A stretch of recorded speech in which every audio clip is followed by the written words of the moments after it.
31 মাৰ্চলৈকে তেওঁলোকৰ যি আমাৰ সম্পত্তি কৰ আছে বা হোল্ডিং নম্বৰৰ টেক্স আছে সেই টেক্স আমি সংগ্ৰহ কৰি আছোঁ।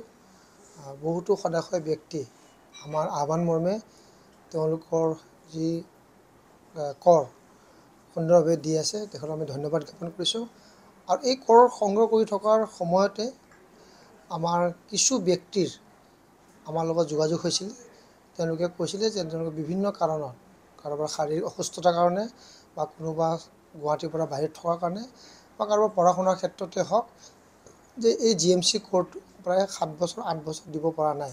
আৰু বহুতে কোনোবা গৃহস্থ ঢুকোৱাৰ পিছত বা দেউতাক মাক ঢুকোৱাৰ পিছত তেওঁলোকে গম নাপায় যে কেনেধৰণৰ কৰ দিব লাগে।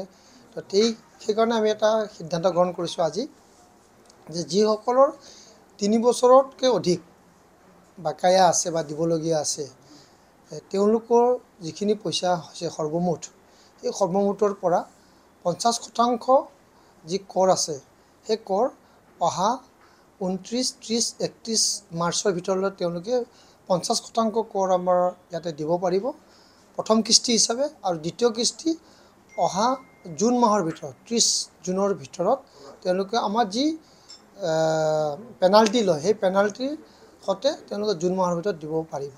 তো এনেধৰণৰ ব্যৱস্থা কৰাৰ লগে লগে যিসকলৰ অধিক পইচা হৈ আছে, কাৰোবাৰ ধৰক 80,000 হৈ আছে, কাৰোবাৰ ধৰক 1 লাখ টকা হৈ আছে, তো 1 লাখ একেলগে দিয়াটো তেওঁলোকৰ সম্ভৱপৰ নহয়। কেতিয়াবা তেওঁলোকে আধামান দিয়াৰ পিছত পিছৰ পৰ্যায়ত তেওঁলোকে আধাটো দিব পাৰে।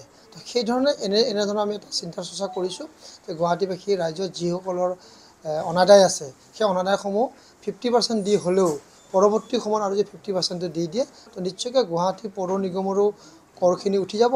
আৰু ইয়াৰ লগে লগে যিসকল ব্যক্তিৰ অসুবিধা আছে সেই অসুবিধাখিনি সুবিধালৈ পৰিণত হ'ব। তো সেইকাৰণে আজি আপোনালোকৰ জৰিয়তে সমগ্ৰ গুৱাহাটীবাসী ৰাইজক যিসকলে দিবলগীয়া আছে তেওঁলোকক জনাবলৈ আমি আহ্বান জনাইছোঁ। নাই, ইয়াতে কোনো ডিছকাউণ্টৰ কথা নহয়। মানে যিখিনি তেওঁলোকৰ আছে তেওঁ আধাত মানে প্ৰথম কিস্তি হিচাপত 50% দিব আৰু দ্বিতীয় কিস্তি হিচাপত 50% দিব। তাৰমানে তেওঁলোকক দুটা ইনষ্টলমেণ্ট আমি ভগাই দিয়া হৈছে। কাৰণ ইনষ্টলমেণ্ট দিয়াৰ ক্ষেত্ৰতো আমাৰ বাধক বাধকতা থাকে। তথাপি আমি যিসকল সদাশয় ব্যক্তিৰ লগত আমি কথা পাতিছিলোঁ সেই কথা পতাৰ পিছতে আমি গম পালোঁ যে তেওঁলোকৰ খুব এটা আৰ্থিকভাৱে অলপ অসুবিধা হয়। তথাপি তেওঁলোকে দিয়াটো বিচাৰে বা তেওঁলোকে গুৱাহাটী নাগৰিক হিচাপে দিয়াটো বিচাৰে। সেইকাৰণে তেখেতে এনেকৈ যদি কৰি দিয়ে দিয়াটো তেওঁলোকে এটা আমাক বিচাৰিছিলে। সেইমতে তেওঁলোকৰ আহ্বান আৰু তেওঁলোকৰ আবেদন মতে আমি এই ধৰণৰ সিদ্ধান্ত গ্ৰহণ কৰিছোঁ। এতিয়ালৈ আমাৰ যিটো লক্ষ্য আছে, আমাৰ যিহেতু আজিলৈ মানে সম্পূৰ্ণ ক'ব নোৱাৰিম, তথাপি আমি যিটো আমাৰ প্ৰপাৰ্টি টেক্স যোৱাবাৰতকৈ আমাৰ অলপ হ'লেও আমাৰ ভালকৈ উঠিছে। কাৰণ আমাৰ ৰাইজক যি আমি আহ্বান জনাইছোঁ সেই আহ্বানজনৰ প্ৰতি সঁহাৰি জনাই আমাৰ বিভিন্নজনে তেওঁলোকৰ যি আমাৰ হোল্ডিং টেক্সখিনি আছে দিয়াৰ কাৰণে ব্যৱস্থা গ্ৰহণ কৰিছে। আৰু এতিয়াও যিসকল বেছিকৈ আছে তেওঁলোকে 50% হ'লেও দিয়াৰ কাৰণে যি আগ্ৰহ প্ৰকাশ কৰিছে সেই আগ্ৰহৰ প্ৰতি লক্ষ্য ৰাখি আজি আমি এই ধৰণৰ সিদ্ধান্ত গ্ৰহণ কৰিছোঁ। হয়, এইটো আমাৰ পৌৰ সখী বুলি আমাৰ মহিলা কিছুমানক আমি এনেধৰণৰ দায়িত্ব দিছিলোঁ, যিসকলে ঘৰে ঘৰে গৈ তেওঁলোকৰ কৰ সংগ্ৰহ কৰিছিলে। সেই কৰসমূহ এতিয়া আমাক ঘৰে ঘৰে দিয়াৰ ব্যৱস্থা গ্ৰহণ কৰিছে। কোনোবা অনলাইনো দিব পাৰে, সুন্দৰভাৱে দিয়াৰ ব্যৱস্থা গ্ৰহণ কৰিছে। সেয়ে আমাৰ পৌৰসখী যিসকল আছে সেই পৌৰসখীৰ জৰিয়তেও তেওঁলোকে ঘৰে ঘৰে দিব পাৰে। আৰু যোৱা আমি 2 বছৰৰ পৰাই আমি এটা ব্যৱস্থা গ্ৰহণ কৰিছোঁ যে আমি প্ৰতি মাহে মাহে কৰ দিয়াৰ ব্যৱস্থা গ্ৰহণ কৰোঁ। আগতে 3 মাহ, 6 মাহ আৰু এটা বছৰত দিব লাগে। তো কিছুমানে 3 মাহতো তেওঁলোকৰ 3টা মাহৰ পইচাও দিয়াৰ কাৰণে অসুবিধা পায়। তথাপি আমি মাহে মাহে দিয়াৰ কাৰণে ব্যৱস্থা গ্ৰহণ কৰিছোঁ। এতিয়া মাহে মাহে দিয়াব পাৰে।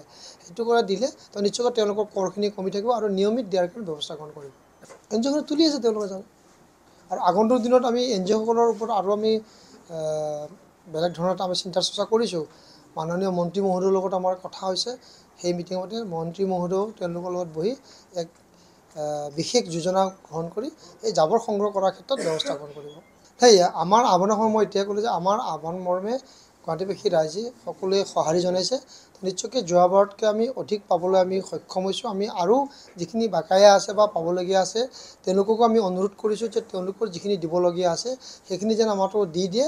দিয়াৰ লগে লগে আমাৰো বহুখিনি সুবিধা হ'ব। গুৱাহাটী পৌৰ নিগম পৰিচালনা কৰাৰ ক্ষেত্ৰত সুবিধা হ'ব। আৰু আমিও যিসকলে একেবাৰে নিদিয়ে তেওঁলোকৰ প্ৰতি গুৱাহাটী পৌৰ নিগমৰ আইনমতে ব্যৱস্থা গ্ৰহণ কৰা হ'ব বুলি আমি আগতেও কৈছোঁ, আজিও কৈছোঁ। সেইটোতো হ'বই। আইনমতে আমি তেখেতৰ প্ৰপাৰ্টি আমি এটাচ কৰিব পাৰোঁ আৰু তেখেতৰ প্ৰপাৰ্টিৰ লগত আমি কি বুলি কয় এইটো এটাচ কৰি আমি মানে গ্ৰহণ কৰিব পাৰোঁ তো সেইধৰণৰ আমাৰ আইনমতে আমাৰ যি গুৱাহাটী পৌৰ নিগমৰ এক্টত যি আছে সেই এক্টৰ মতে আমি বিহিত ব্যৱস্থা গ্ৰহণ কৰিব পাৰোঁ আপুনি বিচৰা বাতৰি পাব কেৱল নিউজ 18 এপত নিউজ 18 এপ ডাউনলোড কৰিবলৈ স্কেন কৰক এই QR কোড গুগল প্লে ষ্টৰতো পাব এই নিউজ 18 এপ